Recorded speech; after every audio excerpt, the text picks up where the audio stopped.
మరొకసారి నేను చెప్తా ఉన్నా, గుంతకల్లు పట్టణంలో నడిబొడ్డున బహుజనుల యొక్క ఆశా జ్యోతులైనటువంటి మహనీయుల యొక్క ఈ జయంతి ఉత్సవాల్లో భాగంగా ఈ కార్యక్రమాన్ని ఏర్పాటు చేయడం జరిగింది.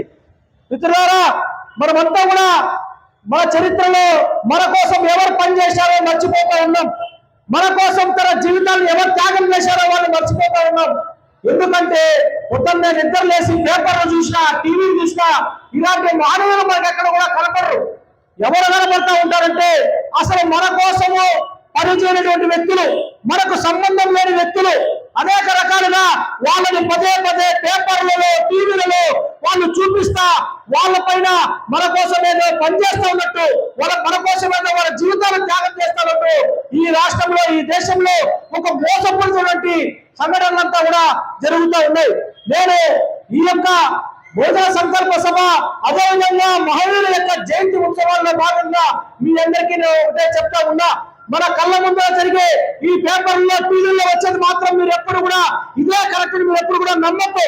నేను చెప్తా ఉన్నా, ఎప్పుడు బహుజన సమాజ్ పార్టీ సమావేశం జరిగినా, ఎప్పుడు బహుజనుల యొక్క సభలు జరిగినా అక్కడికి వచ్చి మీరు చుట్టూ మీరు వినగలిగితే అవి మాత్రమే నిజమైన మాటలు. దాని ద్వారానే మనము మన జీవితాన్ని కూడా దాన్ని ముందుకు తీసుకొని పోవాలని చెప్పి మీరు తెలియజేస్తూ, మిత్రులారా, ఈరోజు చూడండి, మనకు సంబంధం లేని నాయకులను మనం చూసాం.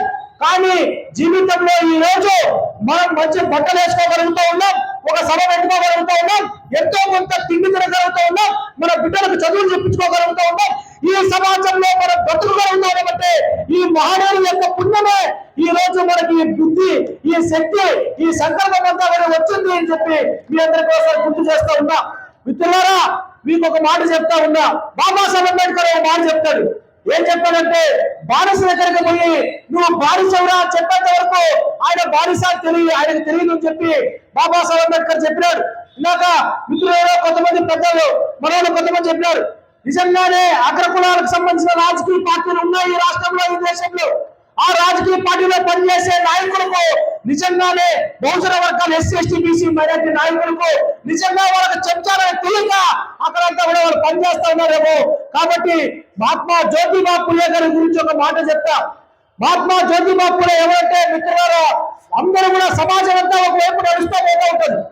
ఎస్సీలకు, ఎస్టీలకు, బీసీలకు, మైనారిటీలకు ఈ సమాజంలో విలువ లేదు. వాళ్ళు చదువుకోకూడదు, ఉన్నతంగా ఉద్యోగాలు చేయకూడదు, వీళ్ళు సంపాదించుకోకూడదు, మంచిగా పెళ్లి చేసుకోకూడదు. ఈ విధంగా సమాజం నడుస్తూ ఉంటే మిత్రులారా, మీరు గుర్తుపెట్టుకోండి, బుద్ధుల తర్వాత ఎప్పుడో చరిత్రలో గౌతమ బుద్ధుడు మాట్లాడితే ఆధునిక భారతదేశంలో ఈ విధంగా ఉండకూడదు, సమాజం అంతా సమానత్వంగా ఉండాలి. ఈ రాష్ట్రంలో, ఈ దేశంలో, సమాజంలో కులము, మతము, వర్గము, వర్ణము, ప్రాంతీయ భేదం లేకుండా అందరూ కూడా చదువుకోవాలి, అందరూ కూడా సమానంగా అభివృద్ధి చెందాలి అని చెప్పినటువంటి మొట్టమొదటి మహనీయుడు మహాత్మా జ్యోతిబా పులే అని చెప్పి మీకు మరొకసారి గుర్తు చేస్తా ఉన్నా. అప్పటి వరకు కూడా ఎవరు మాట్లాడలేదు, ఎవరో ఒకరు ఎప్పుడో ఒక చోట ప్రశ్నించి మనకు చెప్పగలిగితేనే నిజంగానే మనం ఏం కోల్పోతా ఉన్నామో సమాజంలో మనకు తెలుస్తుంది. ఆ విధంగా మనల్ని అంటరాని వాళ్ళగాను, లేకపోతే ఊరికి దూరంగా, చదువులకు దూరంగా అనేక వృత్తులు మనకు ఇచ్చేసి మనల్ని అంటరాని వాళ్ళగా చూసినటువంటి ఈ సమాజం నుంచి మహాత్మా జ్యోతిబా పులే ఈ సమాజంలో అన్ని కులాలను, అన్ని మతాలను సమానంగా చూడాలని మాట్లాడేటువంటి మొట్టమొదటి వ్యక్తి మహాత్మా జ్యోతిబా పులే. తర్వాత కాలంలో డాక్టర్ బాబాసాహెబ్ అంబేద్కర్ వస్తాడు. బాబాసాహెబ్ అంబేద్కర్ ఏం చెప్తాడు, మిత్రులారా, మీకు అందరికీ ఒక మాట చెప్తా ఉన్నా, మనకు ఎక్కడో ఒకే ఒక చిన్న జీవో సాధించుకోవాలన్నా, ఒక చిన్న పని మనం చేసుకోవాలన్నా మనకు జీవితాకాలం అంతా కూడా కలిసిపోతుంది. కానీ మిత్రులారా, మీరు గుర్తుపెట్టుకోండి, ఎక్కడో చీకట్లో ఉన్నటువంటి బహుజన వర్గాలు, చదువుకు దూరంగా, సమాజానికి దూరంగా, సమాజంలో గౌరవం లేక ఏ రకంగానూ అభివృద్ధి చెందినటువంటి అనేక కులాలను బాబాసాహెబ్ అంబేద్కర్ ఒకే ఒక మహనీయుడు చీకటి నుంచి వెలుగులోకి తీసుకొచ్చి ఈ రోజు మనమంతా కూడా ఈ రోజు సమాజంలో ఒక ఉన్నతమైన స్థానంలో బతుకుతా ఉన్నామంటే దానికి డాక్టర్ బాబాసాహెబ్ అంబేద్కర్ మాత్రమే కారణం అని చెప్పి మనం గుర్తుపెట్టుకోవాలి. అంబేద్కర్ కదే ఊరికే సాధ్యం కాలేదు. మిత్రులారా, మీరు గుర్తుపెట్టుకోండి, బాబాసాహెబ్ అంబేద్కర్ కి 5 మంది పిల్లలు ఉంటే బాబాసాహెబ్ అంబేద్కర్ కి 4 బిడ్డలు చనిపోతారు. కానీ ఆయన ఏదైతే కోరుకున్నటువంటి ఈ సమాజ హితం, ఈ సమాజంలో ఉన్నటువంటి బడుగు బలహీన వర్గాలు, ఈ సమాజంలో ఈ దేశంలో ఉన్నటువంటి బహుజన వర్గాలు వాళ్ళు ఉన్నతమైన స్థానానికి రావాలి, వాళ్ళు కూడా మనుషులుగా చూడబడాలి, వాళ్ళకు చదువులు చెప్పించాలి, వాళ్ళకు ఉపాధి కల్పించాలి, వాళ్ళని మనుషులుగా చూడాలనే ఉద్దేశంతోనే బాబాసాహెబ్ అంబేద్కర్ తన జీవితాన్ని అంతా కూడా త్యాగం చేశాడు. మీరు అనుకోవచ్చు, మీరు అనుకుంటా ఉన్నారేమో మనకు అనేక పథకాలు ఉన్నాయి, మాకు ఇంట్లో ఎన్టీ రామారావు ఇచ్చినాడు, మాకు ఆరోగ్యశ్రీ రాజశేఖర రెడ్డి ఇచ్చాడు, లేకపోతే ఇంకొక నాయకుడు ఇచ్చాడు చెప్పి మీరు అనుకుంటా ఉన్నారు. మీరందరూ కూడా గుర్తుపెట్టుకోవాలా, భారత రాజ్యాంగం ఉంది మనకు. భారత రాజ్యాంగంలో డాక్టర్ బాబాసాహెబ్ అంబేద్కర్, మీరు గుర్తుపెట్టుకొని భారత రాజ్యాంగం బాబాసాహెబ్ అంబేద్కర్ రాసినప్పుడు భారత రాజ్యాంగంలో ఈ రాష్ట్రంలో కానీ, ఈ సమాజంలో కానీ, ఈ దేశంలో ఉన్నటువంటి బడుగు బలహీన వర్గాల అందరికీ కూడా తినడానికి తిండి, కట్టడానికి బట్ట, ఉండడానికి ఇల్లు, చదువులు, ఉద్యోగం, ఉపాధి, సమానతని గౌరవం బాబాసాహెబ్ అంబేద్కర్ భారత రాజ్యాంగంలో రాస్తే ఈ నాయకులంతా కూడా మనకు పథకాల పేరుతో భిక్షలు వేస్తా ఉన్నారే తప్ప వీళ్ళెవ్వరికి కూడా మన పట్ల, మన బతుకుల పట్ల వాళ్ళకి ఎక్కడ కూడా చిత్తశుద్ధి లేదని చెప్పి మీకందరికి కూడా తెలియజేస్తామని మిత్రులారా.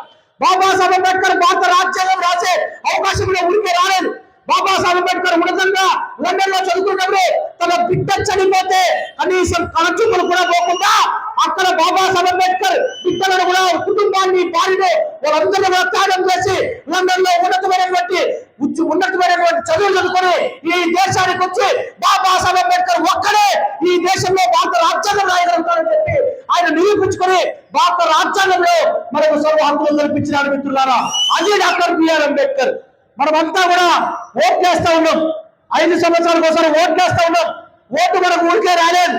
ఓటు తీసుకొచ్చే సందర్భంలో తన కన్న కొడుకు చనిపోతాడు. కన్న కొడుకు చనిపోతే కూడా బాబాసాహెబ్ అంబేద్కర్ కరచూపులు కూడా పోకుండా లండన్ కు పోయి బ్రిటిష్ వాళ్ళతో పోరాటం చేసి, గాంధీతో పోరాటం చేసి, నెహ్రూతో పోరాటం చేసి ఈ దేశంలో బడుగు బలహీన వర్గాలకు ఓట్లు ఉండకూడదు, వాళ్ళకి చదువు లేదు, వాళ్ళకి జ్ఞానం లేదు, వాళ్ళకి ఎటువంటి పరిస్థితులు ఉన్నతమైనటువంటి ఆలోచన లేవు కాబట్టి ఓటు అనేది చాలా గొప్పది. ఓటు వజ్రాయుధం. ఓటు ఎవరికి ఇస్తే, ఎవరికంటే వాళ్ళకి ఇస్తే, ఓటు ఎట్లా పడితే అట్లేస్తే దేశం అతలాకుతలమైపోతుంది.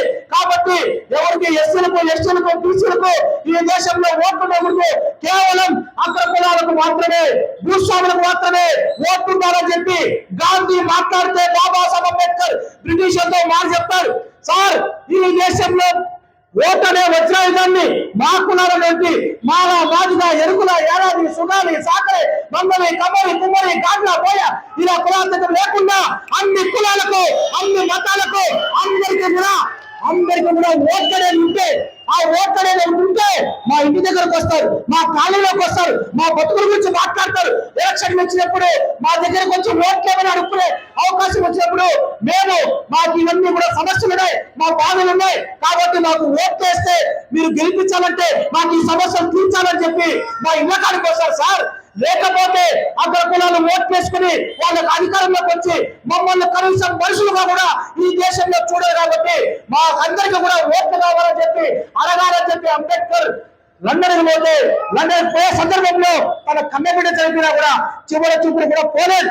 ఎందుకు పోలేదంటే మిత్రులారా, ఒకవేళ నిజంగా సమావేశానికి పోకుండా ఆయన నిలిచిపోతే, సమావేశానికి పోకుండా నిలిచిపోతే గాంధీ నెహ్రూ రెడీగా ఉన్నాడు.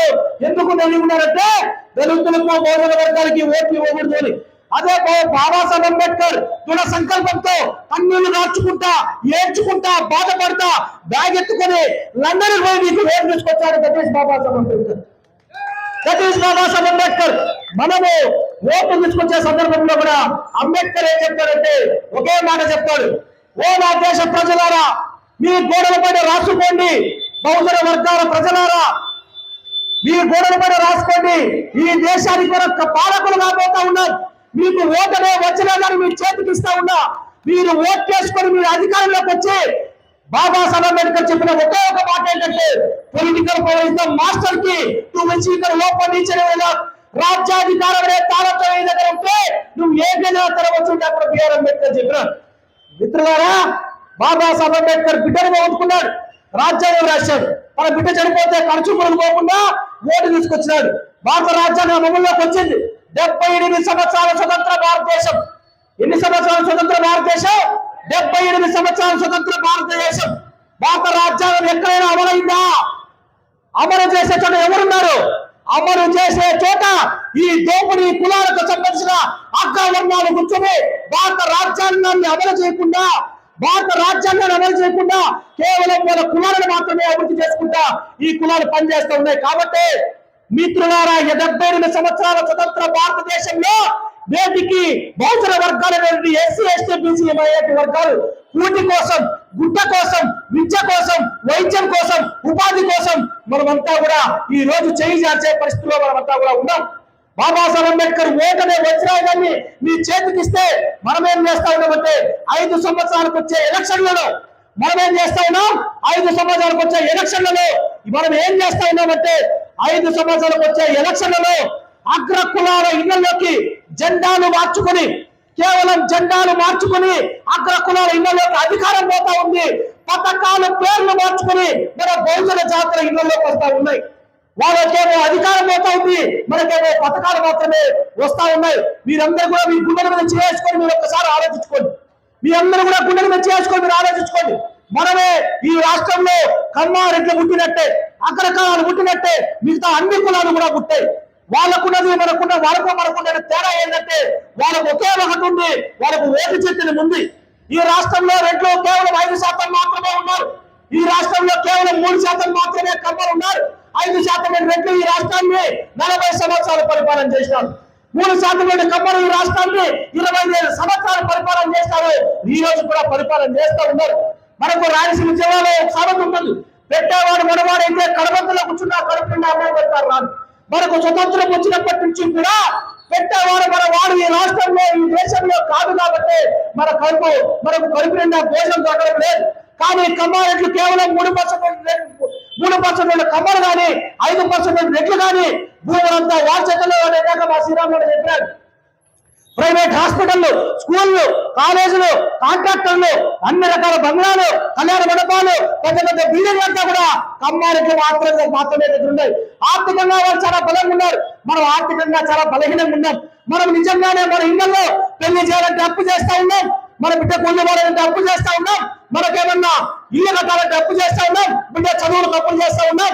ఎక్కడ ఏ సమస్య వచ్చినా మనమంతా కూడా అప్పులు చేస్తాం. మిత్రులారా, ఈ దేశంలో మనం ఏ విధంగా బతుకుతామంటే తొందరగా మన ఇంట్లో తెలియకుండా ఎప్పుడైనా అకస్మాత్తుగా ఎవరైనా చనిపోతే వాళ్ళ దాన సంస్కారాలు కూడా మనం అప్పు చేసే సంస్కారాలు చేసే దుర్భరమైన పరిస్థితుల్లో మనమంతా కూడా బతుకుతున్నాం. కానీ ఈ రాష్ట్రంలో, ఈ దేశంలో, ఈ సమాజంలో, ఈ గ్రామంలో, ఈ పట్టణంలో నీలో ఉన్నటువంటి కమ్మారెడ్లు ఏ రోజైనా ఇలాంటి దుర్భరమైన పరిస్థితులు కానీ, దుర్భరమైన సమస్యలు కానీ ఎప్పుడన్నా ఎదుర్కొన్నారా? లేదు కదా.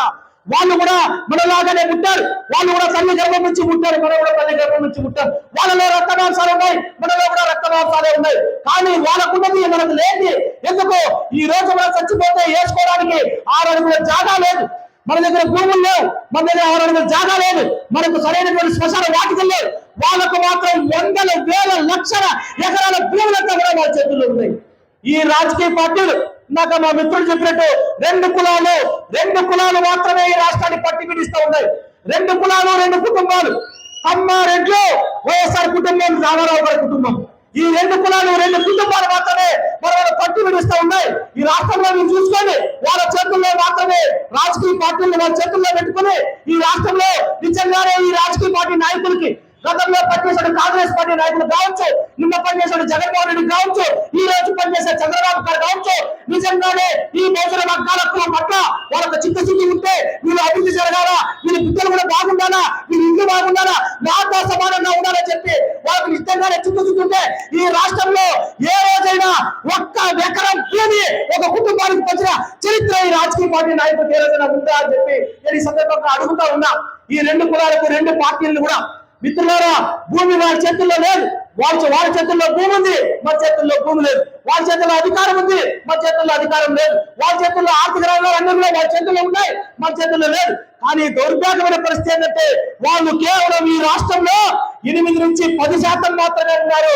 మనము ఈ రాష్ట్రంలో 90% మనమంతా కూడా ఉన్నారు. కానీ మనం అధికారానికి దూరమై ఆ ఓటు చైతన్యాన్ని మన మెదడుకి ఎక్కించుకోలేక, మనం ఈరోజు ఇబ్బంది పడుతున్నారో మేమందరినీ కూడా మరొకసారి మాట్లాడుతూ ఉన్నా. ఈ రాష్ట్రంలో ఏ రోజైనా మనమంతా కూడా పేపర్లో టీవీలు చూస్తాం.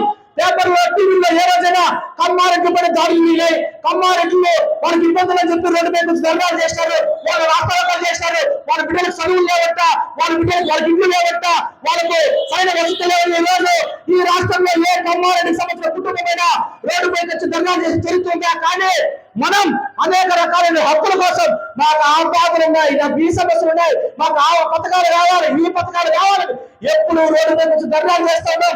రాష్ట్ర రోడ్లు చేస్తారు, ఎంఆర్ ఆఫీసు చుట్టూ తిరుగుతున్నారు, అదేవిధంగా మున్సిపల్ ఆఫీసు చుట్టూ తిరుగుతున్నారు, ఆఫీసుల చుట్టూ తిరిగి పథకాలు అడుక్కుని మన బతుకు వెళ్ళదీసే స్థితిలో మనం ఉంటే వాళ్ళు వందల వేల లక్షల ఎకరాల భూములు కోట్ల రూపాయల ఆస్తులు సంపాదించుకుని వాళ్ళ బిడ్డలను బంగారు బాటలు వేసుకుని ఉన్నతంగా చదివించుకుంటా ఉన్నారు. మీకు ఎప్పుడైనా ఒకసారి ఆలోచించిందా? ఏ పెళ్లికి పోవాలన్నా, ఒక శుభకార్యానికి కానీ అశుభకార్యానికి కానీ వాళ్ళు ఏ విధంగా ఉన్నారు, మనం ఏ విధంగా వస్తున్నాం, మన ఆడపిల్లలు ఏ విధంగా ఉన్నారు, మీ అక్క చెల్లెలు కానీ మీ భార్య బిడ్డలు కానీ ఎట్లా పోతా ఉన్నారు, వారు ఎట్లా వస్తా ఉన్నారు, మనకు అసలు ఆలోచన వస్తా ఉందా? ఎందుకు ఆ తేడా వస్తా ఉంది? వాళ్ళు మనుషులే కదా, మనం మనుషులే కదా అని మనం ఎప్పుడు కూడా ఆలోచించలేదు. అదే విధంగా ఈ రాష్ట్రంలో ఏ రోజైనా కమ్మారెడ్డి మీద దాడులు చేశారు ఎప్పుడు చూడలే. కానీ నిత్యం పేపర్లో టీవీలో చూస్తూనే ఉంటాం, దళితుల పైన దాడులు జరిగినాయి, మనలో ఆడబిడ్డలు అత్యాచారం చేశారు కూడా.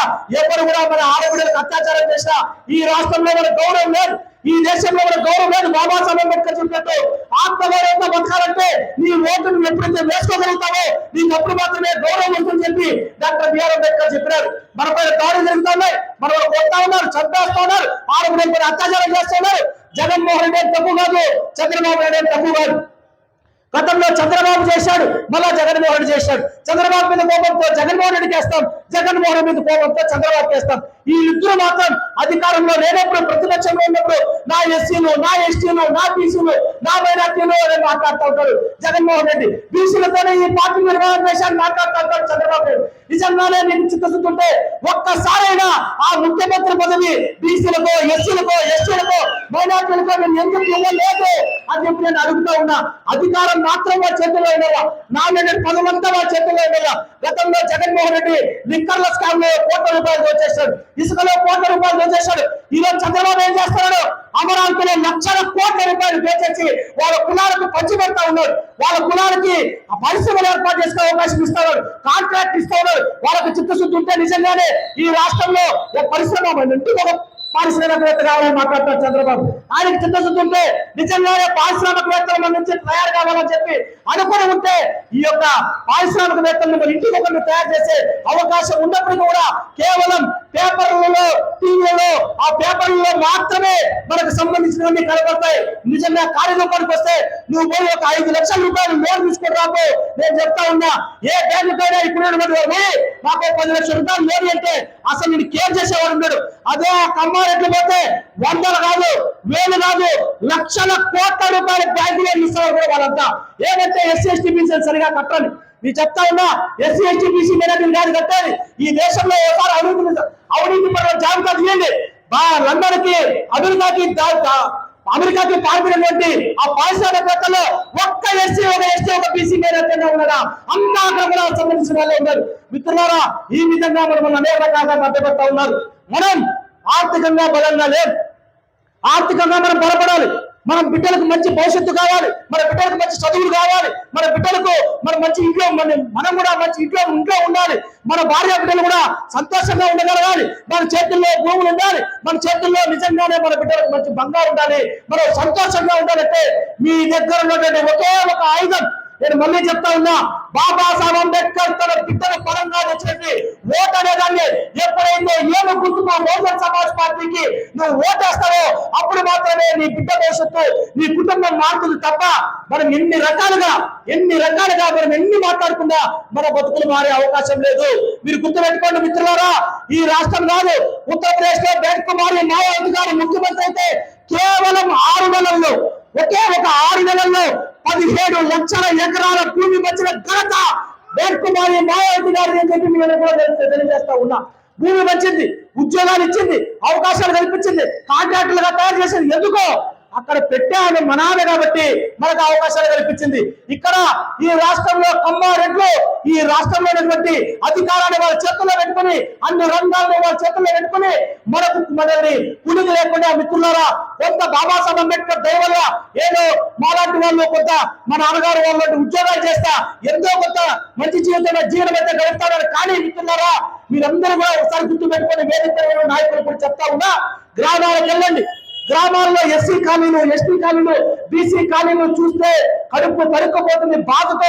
నిజంగానే కన్నులు వచ్చే పరిస్థితులు ఉన్నాయి ఈ రోజు మన దేశంలో, సమాజంలో. మన అందరికీ కూడా ఈ రోజు కూడా మంచి తిండి లేక, మంచి బట్టలు లేక ఈడుకొచ్చినటువంటి బిడ్డలు డిగ్రీలు బీటెక్లు చేస్తారా, కనీసం బాత్రూమ్ డోర్లు వేసుకునే పరిస్థితుల్లో కూడా మనం ఉన్నాం.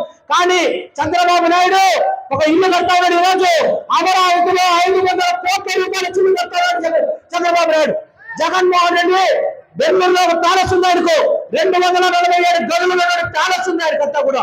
ఎక్కడున్నాం మనం? ఏం ఆలోచిస్తా ఉన్నాం మనం? ఏం చేతుల్లో ఉంది మన చేతుల్లో? కొంత నిద్ర లేస్తా ఉన్నాం, కూలికి పోతా ఉన్నాం, నాలుగు పోతా ఉన్నాం, ఏదైనా అవసరం వస్తే అప్పు చేస్తా ఉన్నాం, అప్పు ఏదైనా కనపడితే వాళ్ళతో తప్పించుకొని తిరుగుతా ఉన్నాం, బాధలు పడతా ఉన్నాం. ఎప్పుడు ఒళ్ళు వాళ్ళకి బిడ్డకు ఒళ్ళు వాళ్ళకపోయినా, భార్యకు ఒళ్ళు వాళ్ళకపోయినా, తల్లికి ఒళ్ళు వాళ్ళకపోయినా, ఇల్లు కట్టాలన్నా, పెళ్లి చేయాలన్నా ఎక్కడ పోయినా కూడా బాధలతో నిరంతరం విసిగిపోయి మనం అలవాటు పడిపోయినాం. కానీ మిత్రులారా ఓటనే వజ్రాయుధాన్ని వీళ్ళు ఎప్పుడైతే బాబాసాహెబ్ అంబేద్కర్ అంత మహనీయుడు, బాబాసాహెబ్ అంబేద్కర్ అంత మహనీయుడు ఈ దేశంలోనే కాదు ప్రపంచంలోనే ఎక్కడ కూడా లేడు.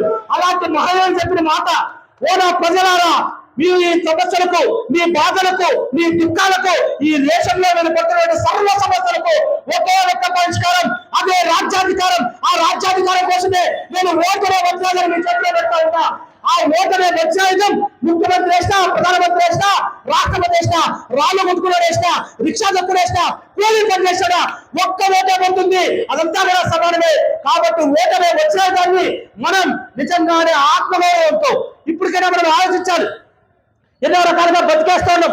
మనం వేస్తాం, మన నాన్నగారు వేస్తారు, మన తాతగారు వేస్తారు, మన ముత్తాత గారు కమ్మారెడ్లకు ఓట్లు వేస్తేంత కాలం మన బతుకులు ఈ విధంగానే ఎల్లదిస్తా ఉన్నాయి.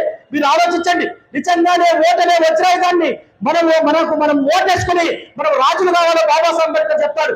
మీరు ఓటు వేసుకుని మీరు రాజులు అవుతారో, ఓటు నమ్ముకుని బానిసలు అవుతారో అది మీ చేతుల్లోనే ఉంది అని చెప్పి ఆయన చెప్పినాడు. ఈ రోజు ఒక మాత్రమే రోజు గుంతకల్ నడిపొడిన రాయలసీమ గడ్డ పైన ఇక్కడ ఉన్నటువంటి మా నాయకులు, బీఎస్పీ నాయకులు కావచ్చు, మన బీసీ ఎస్టీ మైనార్టీ నాయకులు కావచ్చు, వాళ్ళందరూ కూడా మీకోసం పనిచేయడానికి, మీకు అండగా నిలబడడానికి వాళ్ళందరూ కూడా సిద్ధంగా ఉన్నారు. వాళ్ళ వెన్నట్టు మీరు అధికారం చేపట్టి మీరు కూడా ఉన్నతమైన స్థానాలకు ఉన్నారని చెప్పి కోరుకుంటూ ముగిస్తున్నారు. జై భీమ్, జై భారత్, జై బీఎస్పీ.